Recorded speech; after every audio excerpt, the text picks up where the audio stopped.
Alright guys, welcome to another off-season video. For you today, I have TSM's new bot lane.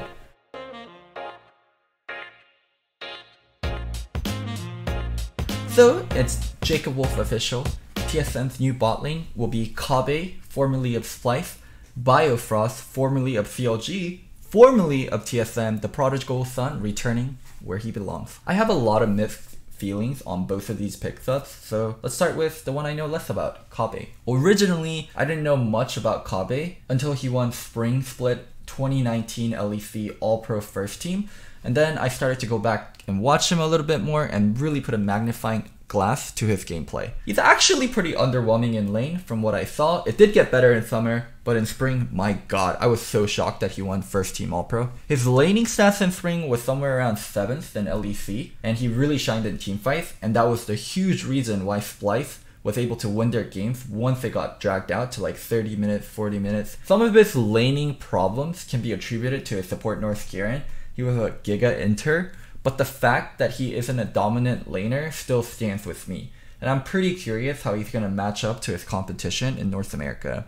His team fighting, on the other hand, is incredibly consistent, and it's what makes him an absolute top tier player. He does his job to the fullest, dealing out massive damage, while making it pretty impossible for him to get insta-killed in fights. He's just a really solid team fighter and the kind of AD carry you want once the game drags on. Someone that can do their job on a consistent basis and can be reliable.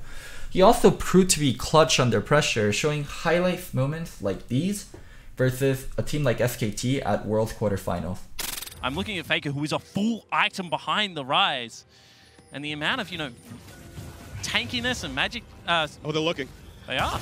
Klid flashes. That Zhonya's hourglass was necessary. Flashes stay safe, and Klid cannot find the target. Kobbe is doing so much in this game. Very, very solid pickup. I do think it's funny that TSM is replacing one Danish AD carry with another, especially with both having very similar playstyles. Kind of Mei in lane, but takes over in team fights and is very good at playing independent. But in terms of culture fit and getting a fresh start, I do think Kobbe will be better for TSM than Zben is right now. Now, for his support duo, BioDaddy, he joined TSM as a rookie, and then he left to CLG, where he grew as a shot caller and a player, but they really didn't have that much success on CLG, and now he's coming back in what I hope to be a stronger player on TSM. And I'm also very, very curious why CLG allowed this trade to begin with. Biofrost has been CLG's most front-facing player. You can see him all over CLG's YouTube, CLG's Twitter, basically any kind of content they do. And also Biofrost is the captain of CLG and one of their most vocal members. What does Smoothie do for CLG that Biofrost doesn't? And I'm going to guess that Biofrost probably wanted to lead CLG. It just makes so much sense from TSM's end. I mean, Pars, Bjerg, Lust, they've all worked with Biofrost before, and I know they're all close friends. And also, Smoothie has a tendency to dominate comps, and Doublelift recently talked about Smoothie not having the best mechanics. I love this trade for TSM, but yeah, CLG, why'd you do this? Hopefully we'll get light on this in the future. So, Biofrost as a player is solid all around. He's someone that shot calls well, he knows where his job is, he wards well, he lanes pretty decently, and I think he'll do really well on TSM. There is one question I have, which is his champion pool. He was really overly reliant on Tahm Kench last year. CLG could not find a win if Biofrost wasn't on Tahm Kench.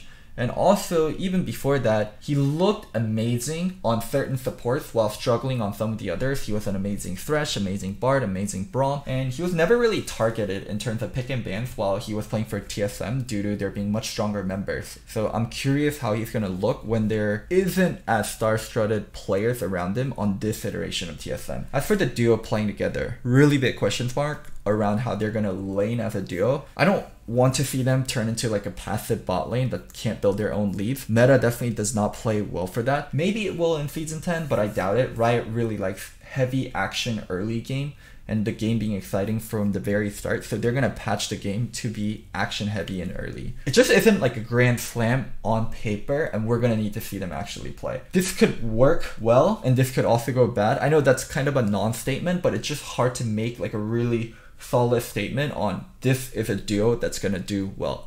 They are good pieces, but we really have to see how they fit into rest of the roster. And I think it's really important, and we'll talk about it more once their jungle is revealed, and it's going to make a lot more sense in terms of like if TSM in 2020 is going to be good. I hope you guys enjoyed this video, and we're going to have more off-season roster stuff coming, and of course I'll do a tier list of all the NA teams once we have that all announced. Don't forget to like, subscribe, and comment, and remember, I'm not crazy, I'm just Loco.